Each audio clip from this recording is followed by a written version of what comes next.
Adam var, dostu bezdirir, arvadı bezdirir, uşağı bezdirir, hamını bezdirir. Oturur, söhbət xırdalayır. Gəl görüm, niyə bunu belə elədin, niyə elə elədin? Hamını bezdirir. Dəqiq hesab, kitab, tələb, hamıdan tələbkardır.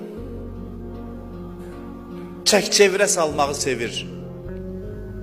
Allah da başlayır sənlə elə davranmağa.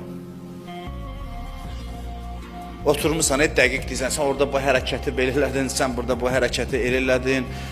Hey qınıyırsan hamını, Allah da deyir, sən də orada bu hərəkəti belə elədin, orada o hərəkəti elə elədin. Səndən başlayır hesab kitab aparmağa. Sənə bu neymətləri vermişdim, necə sərf elədin? İlahi, axı sən rəhimlisən, ərhəmər rahiminsən, bağışla məni. Bəs sən niyə rəhm eləmirsən? Mən rəhimə ruhimə, kim rəhm eləsə rəhm olunar. Rəhm edənə rəhm olunar.